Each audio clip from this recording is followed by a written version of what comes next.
cycle four-stroke engine is what? What was it produced in? B. That was B, 1885, wasn't it? What were early vehicles made mostly of? Steel. They made out of wood, believe it or not. As a matter of fact, the shipping crate that the cars were shipped to, the Ford cars were shipped to the dealership, the shipping crate, you were supposed to take it apart, and that was part of the floorboard of the car. So remember, that was wood. Which component is not part of the chassis system? Which component is not part of? Which one? That'd be the electrical system. That's not hard to figure out, is it? All right, Weatherford, pay attention. All right, early engines were called flathead designs. Why? A. B. Okay, what do you think? Actually, that's going to be a B because have any guys ever fooled with a Briggs & Stratton lawnmower engine? You ever like an engine on your little lawnmower at home? It's a flathead. And if you pull the cylinder head off, the cylinder head is nothing more than just a flat piece of iron that's shaped a certain way that's got cooling fins and a spark plug hole in it. When you pull it off, you're looking at the top of the piston and the valves. And the valves are just kind of next to it, and there's a little cavity in that head for those. That's a flathead engine. And the older engines had flat heads on them. When you pull the head off, it was just a piece of steel and didn't have any valves in it or anything. That's what they used to have back in the early days. In some of your industrial engines, I've rebuilt Continental, which Continental is an industrial engine manufacturer, not Lincoln Continental. But I've rebuilt Continental forklift engines that were flathead, that were gasoline burners. Number 5 would be what? A V-type engine could have how many cylinders? Could have any of them. 2, 4, 8, or 6. They used to have an air-cooled 4-cylinder, V4-cylinder Wisconsin engine on some of them peanut pickers. They hadn't had engines on peanut pickers in a long time. Now they turn with a PTO. What component regulates the temperature of the coolant in the engine? Yeah, that's not too terribly complicated, is it? How does the thermostat work? Anybody know? I mean, if you were having to build one from scratch. Opens and closes the coolant. Heck yeah, it's got a little gate in it. It opens and closes based on a wax element expanding and compressing a spring. But where does the water go when the thermostat opens that it wasn't going before?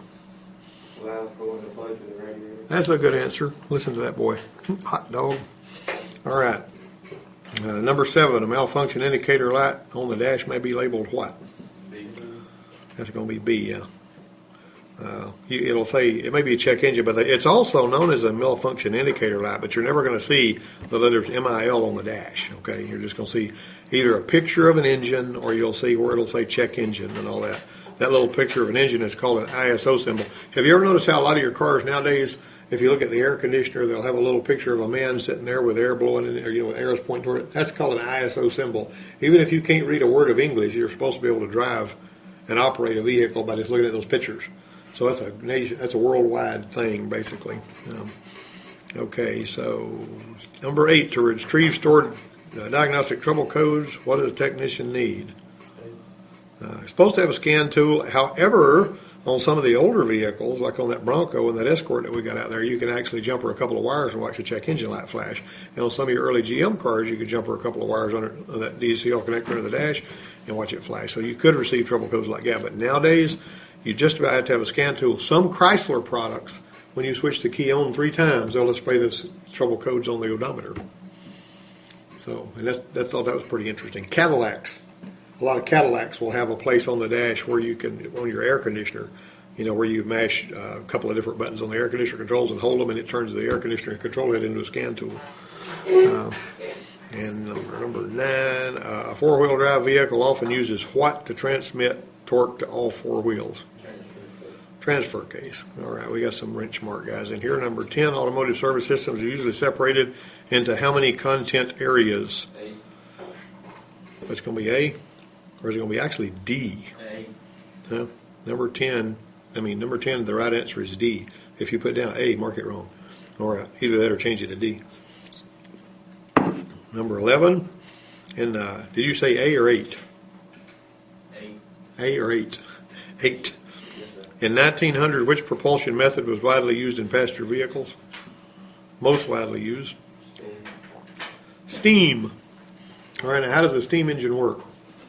Will water burn? You're going to build up pressure in a boiler, and you're basically going to have these valves that open up, and they move this steam piston back and forth. The steam engine pushes and pulls. You can't really stall it out. The pistons move one way by steam, and it's moved the other way by steam. And they've got these little valves that are operated by the movement of the piston that opens up it lets the steam go to one side of the piston and the other. And that steam going in there expanding will push that piston. And boy, does that ever have a lot of power. Those steam engines are really strong. Let's see. What company produced the first large-scale affordable passenger car? It was that Oldsmobile. That's a good answer there. Do they make Oldsmobiles anymore? Do they make Oldsmobiles anymore? Okay, now I want you to get you a meter on this little harness that you made, and I want you to identify which wire is which. In other words, you know what I'm saying? Yes, sir. You're going to identify them. I want to know which wire is which. You're going to mark them somehow. I don't care how you do it with your pen or whatever. You brought a pen today, didn't you? Yes, sir. My goodness, he brought 3 pens and a pencil. 2 pens and a pencil. He knows. All right, see? So you get to make little marks on your pens, like 1 mark, 2 marks, 3 marks, 4 marks, 5 marks. Identify them using your ohm meter. Put your ohm meter on the lowest scale. All right, when you get that done, bring it back and show it to me. That looks good. Okay, let me see. What number we were on? They don't make Oldsmobiles anymore. When's the last year they made Oldsmobiles? Got any idea? Was it 2004? They made it on Lero, I think it was last year. What U.S. manufacturer produced the first vehicle with four-wheel anti-lock brakes? All right, Lincoln. Lincoln was not always a part of Ford, by the way. It used to be its own company. All right, we're moving quick. Number 14. Technician A says drum brakes use brake shoes. Technician B says drum brakes use brake pads. Who's right about that? A's right about that. 15. Which pillar is the nearest to the front of the vehicle? A, B, C, or D? A pillar. If you look at the pillars, that's the parts between the glass. What vehicle has a D pillar? What kind of vehicle has a D pillar? You got A pillar is the one between the windshield and the driver's window. The one right next to your head is B pillar. The one behind between the driver's side back window and the rear windshield, if you want to call it that, or backlight, is the C. But what kind of vehicle has a D pillar? Station wagon. And what else? SUVs. There you go. Or what about vans? You know that too. You know any of that kind of stuff. A van or a crossover. Okay. Now then. All right. Let me see. Service advisors can also be called a what? Service writer. Yeah, that's the person that talks to the customers. And that is not an easy job, by the way. Don't think that's an easy job because, boy, I tell you what, customers can be hard to get along with if you have to come back and tell them they need to spend more money when they thought that's all they're going to spend. What's not included in a work order? A, mileage. B, description of work. C, VIN. D, customer's mother's maiden name. That's not on there. Customer's mother. That's D. All of the following are usual duties of a lube technician except what? Water pump replacement. The lube technician, somebody at lube technician basically does oil and filter changes. Number 19. Let me see. New vehicle preparation is usually an entry-level service position and involves what duties? D. All of the above. You're going to install dealer-installed options, remove all protective coatings and plastic, correcting tire pressures. There's a lot of other stuff you do too. Basically, what you're going to do is you're going to be looking at all the fluids. There'll be a checklist that you're supposed to go over. And did you know that if a pre-delivery is done right, at least on the manufacturers I'm comfortable with, they drive that thing 10 miles. You're supposed to drive it 10 miles, make sure it's okay. The Hyundai people up here that build these Hyundai automobiles, they drive every car they build 2 miles. And they go like 75 miles an hour. They got a test track out there. They drive over bumps. They drive through a rain booth. They do all kinds of stuff to make sure it's right. Number 20, what's not a duty of a general service technician? A, diagnose the customer's concern, have the customer sign the work order the parts needed to perform vehicle repair procedures. Obviously, he don't have the customer sign a work order. A service writer does that, right? Number 21, what description best fits the role of a service advisor? How about a customer service representative? They're the people, that's the face of the place you're going to be working. In other words, when you will go into a place, if a customer comes into a place, that's the person they're going to have contact with when they go in there. 2 technicians are discussing the duties of a shop foreman and a service manager. Technician A says the shop foreman diagnoses vehicle problems. Technician B says the service manager usually repairs vehicles. Who's right about that? A only. Yep. Shop foreman usually helps. He's a diagnostic assistant. Number 23, who's the person that greets the service customer and completes the work order? Dumb question. That's the service. Well, look at here. Either B or C. There you go. All right, 24. We're getting our way through here. Which job will be concerned with the maintenance of shop equipment? Who would maintain the shop equipment? Any of these. Shop owner, service manager, shop foreman. Depends. Not every shop has a shop foreman, but every shop in one way or another has a service manager. In a small shop, the guy that owns the shop will usually be the service advisor, the service manager, and the shop foreman. He'll wear all three hats. Okay, which job would be concerned with working hours and pay? Number 25 would be what? The service manager. He's the one that looks after that. And number 26, Technician A says vehicle warranties are limited by mileage. Technician B says vehicle warranties are limited by age. Who's right about that? Both of them are right. You know, how many of you guys, you know, your warranty on a lot of these vehicles now, we've got powertrain warranties that go 100,000 miles, that kind of thing. Number 27, warranty on catalytic converters is at least how long? 8. Yeah, that's a long time. They got to warranty those things. That's a federal mandate thing. Technician A says only manufacturers offer vehicle warranties. Technician B says aftermarket warranties are available for customers to purchase. B is right there. 29. Which of these statements is not true regarding vehicle dealerships? Okay. A, they pay for in-service technician training on new model vehicles and system. Okay. This is a not true question. I mean, the answer to what we're looking for. They accept very little warranty repair work is the one that's not true there, because that's mostly what they have a warranty doesn't go anywhere but there typically. Number 30, the average age of a passenger car on the road today is what? 9 years. Okay. 31, a resume should be how many pages long? A one-page resume. I have trouble stuffing everything that I've done on one page, but okay. I've got a one-page resume, but boy, it's got some small print on it. Let's see. What information should not be included on the resume? Age. They shouldn't ask you that. Now, obviously, if you're underage and you're not covered by their insurance, they're going to ask you that. But did you know most places nowadays are wanting to give you a drug test, and they also want to give you they want to know what your driving record looks like. And so if your driving record's lousy and you got a lot of tickets and stuff, it's going to be harder to find you a job doing this kind of work. Because if you're driving customers' cars and their shop insurance is supposed to cover you, they don't want somebody that's got a bad driving record. And I have had people that were really good at doing this work that went out there and had trouble finding a job because their driving record was bad.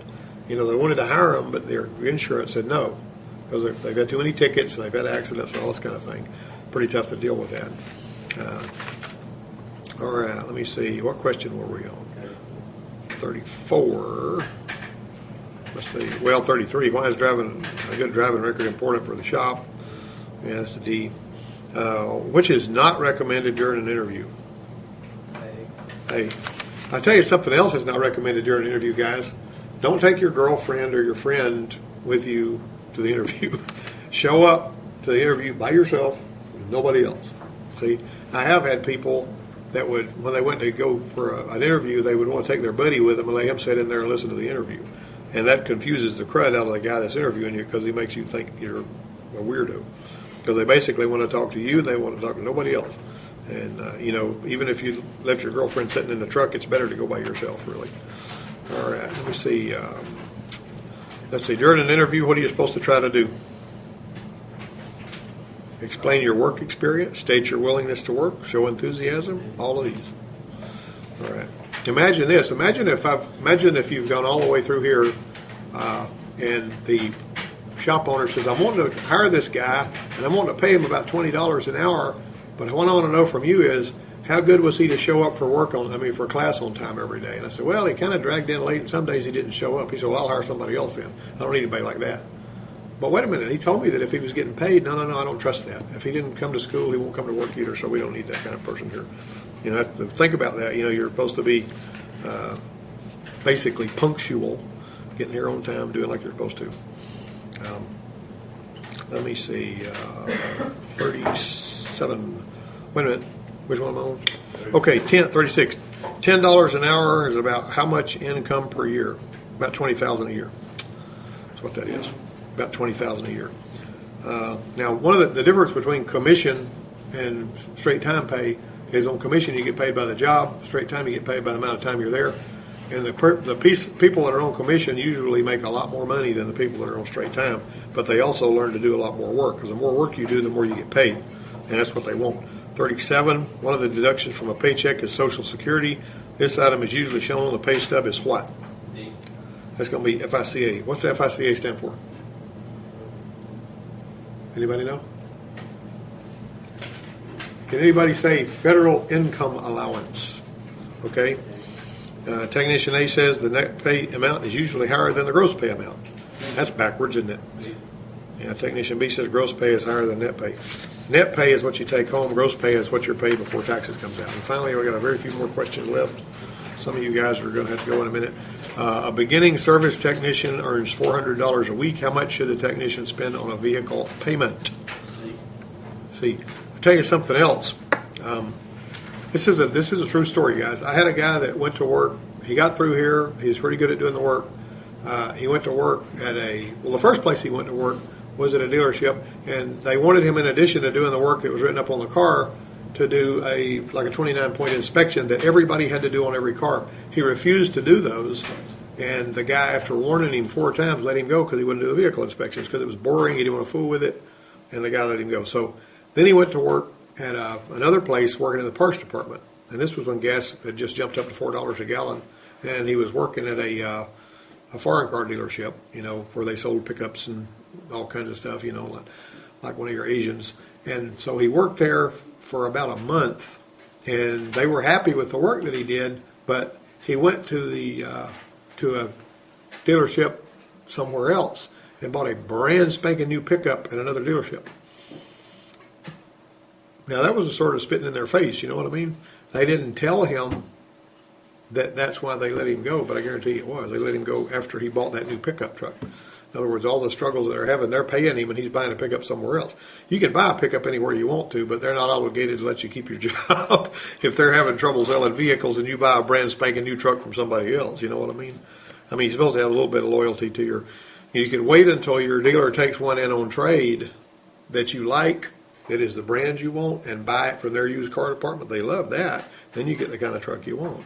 I mean, it's your business where you buy your vehicle, but it's their business who they let work there. Just keep that in mind. Which activity does not allow a person to perform any work while at the shop? C. Yeah, that's basically job shadowing. So we're just watching the people doing it. We don't typically have any of that going on around here. Typically when we co-op somebody, they're actually doing the work. Computer skills are only important for the service advisor that creates a work order. That is absolutely false. Everybody needs computer skills. All of our shop manual materials on computers in here. 42, warranty claims are often submitted over the internet. That's true nowadays. It didn't used to be, but it is now. 43, a person whose job shadowing is not required to wear personal protective equipment. That's false. And number 44, which manufacturer participates with AYES, Automotive Youth Education System? You got that? All of them. Toyota, Mercedes, and Honda, and other ones too, Chrysler, Ford, GM. Finally, number 45, what's the name of General Motors Technician Training Program? Anybody know?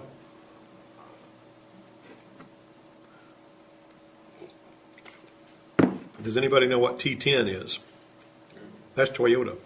ASEP is what General Motors calls here. All right.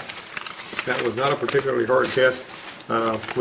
Basically, this is sort of like looking at, some of the basic stuff you need to know, for automotive careers. And don't get too bored with that. Tomorrow, when you come in here, we'll dig you into your shop stuff. I got you some sheets. And when you run out of those sheets, I'll give you some more because I got a lot of sheets that I can give you. But I will be seeing you guys tomorrow. You can go ahead and dig it.